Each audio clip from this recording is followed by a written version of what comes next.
배가 침몰할 때 제일 먼저 뛰어내리는 건 쥐입니다. 지금 서울 부동산에서 쥐들이 탈출하고 있습니다. 중국인 투자자들입니다. 서울 아파트 외국인 거래량이 반토막 났습니다. 51% 폭락, 강남 3구는 65% 증발, 서초구는 88%가 사라졌습니다. 그런데 뉴스는 아무도 이 얘기를 안 합니다. 2026년 3월 현재 법원 등기정보광장의 최신 데이터가 폭로하는 진실입니다. 도대체 무슨 일이 벌어지고 있는 걸까요? 오늘 이 영상에서는 서울 부동산 시장에서 벌어지고 있는 중국 자본의 대탈출 현상과 그 배후에 숨겨진 썩어가는 속살, 그리고 이것이 여러분의 자산에 어떤 파장을 일으킬 것인지 낱낱이 파헤쳐 드리겠습니다. 반드시 끝까지 집중해 주십시오. 여러분, 뉴스 헤드라인만 보면 둔촌주공 올림픽 파크 포레오는 여전히 대한민국 부동산의 황금알을 낳는 거위처럼 보입니다. 전용 84제곱미터가 22억, 23억에 거래됐다는 기사가 쏟아지니까요. 하지만 현장의 부동산 중개사들은 완전히 다른 이야기를 합니다. 둔촌 -500이라는 말 들어보셨습니까? 공식 호가에서 5억 원을 깎아야 실제 거래가 성사된다는 뜻입니다. 표면 가격과 실제 거래 가격 사이에 5억 원이라는 거대한 협곡이 숨어 있습니다. 왜 이런 기현상이 벌어지고 있을까요? 2025년 7월부터 본격 시행된 스트레스 DSR 3단계가 한국인 매수자들의 목을 완전히 조였기 때문입니다. 숫자로 보여드리겠습니다. 연소득 1억 원인 직장인이 둔촌주공 아파트를 사려고 합니다. 스트레스 DSR 시행 전에는 6억 5,800만 원까지 대출이 가능했습니다. 그런데 지금은요, 5억 5,600만 원입니다. 무려 1억 2천만 원이 증발했습니다. 이것이 무엇을 의미합니까? 한국의 평범한 중산층은 이제 서울의 인기 아파트를 살 수 있는 자격 자체를 박탈당한 것입니다. 대출 규제라는 단두대가 매수자들의 목을 베어버렸고 시장은 좀비 상태로 접어들었습니다. 가격은 높이 걸려 있는데 실제 거래는 제로에 가깝습니다. 이 기묘한 교착 상태에서 누군가가 버티지 못하고 가장 먼저 탈출 버튼을 누르기 시작했습니다. 그들이 바로 중국인 투자자들입니다. 숫자가 증명합니다. 보십시오. 2025년 8월 26일 정부는 서울 전역과 경기, 인천 주요 지역을 외국인 토지거래 허가구역으로 지정했습니다. 그 이후 어떤 일이 벌어졌습니까? 국토교통부 데이터에 따르면 외국인 주택 거래량이 279건에서 481건으로 35% 폭락했습니다. 더 충격적인 것은 국적별 분석입니다. 중국인의 부동산 거래가 전년 동기 대비 500건이나 줄어들며 32% 감소했습니다.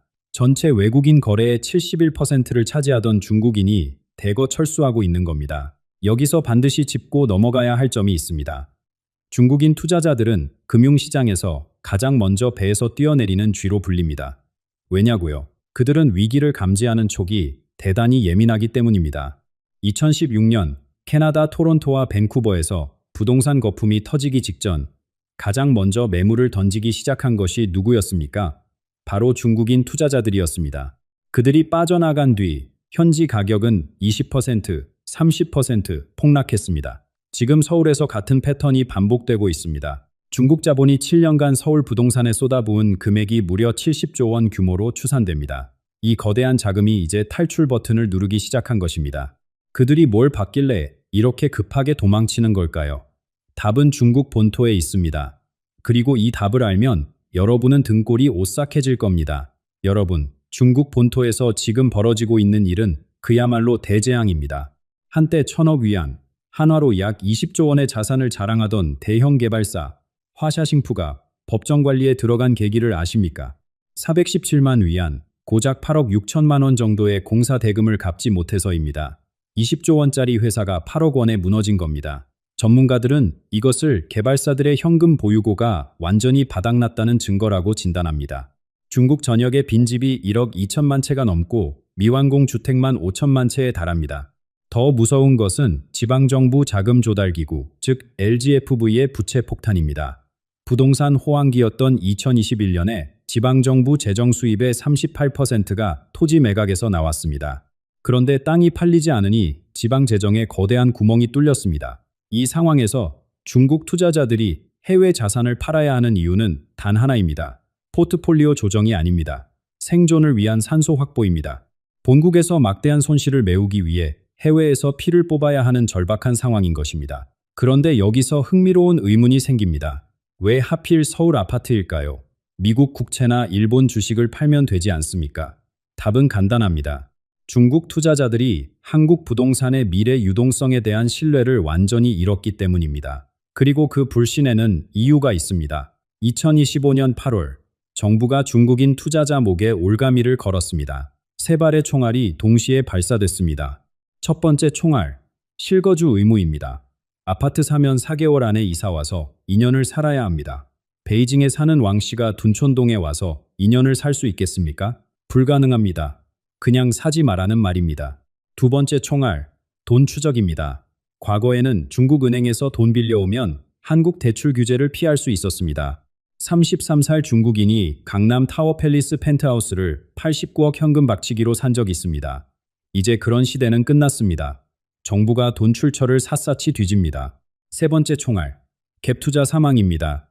한국인 전세금 받아서 집 사는 마법 공식 있었죠?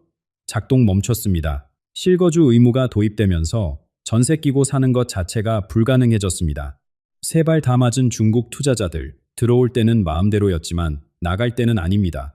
완벽한 포위망에 갇혔습니다. 그런데 문제가 하나 더 있습니다. 나가고 싶어도 받아줄 사람이 없습니다. 여기서 더 끔찍한 현실입니다. 중국인이 팔고 싶어도 살 놈이 없습니다. 숫자 하나 보여드리겠습니다. 잘 보십시오. 연봉 6천만 원 직장인, 서울에서 집 사려고 합니다. 예전에는 4억 1,900만 원 대출 가능했습니다. 지금은요, 3억 5,200만 원입니다. 6,700만 원이 공중에서 사라졌습니다. 그럼 둔촌 주공 살 수 있을까요? 전용 84가 22억입니다. 연봉 1억짜리 상위권 직장인도 대출 한도가 5억 5천만 원입니다. 계산해 보십시오. 자기 돈 16억 5천만 원이 필요합니다. 16억을 현금으로 가진 한국인이 몇 명입니까? 매수자가 멸종했습니다. 시장이 멈췄습니다. 파는 사람은 팔고 싶고 제도는 사는 걸 막고 가격은 허공에 걸려 있습니다. 이 상태가 오래가면 뭐가 터질까요? 가격입니다. 설상가상으로 원달러 환율이 중국 투자자들의 목을 더욱 조이고 있습니다.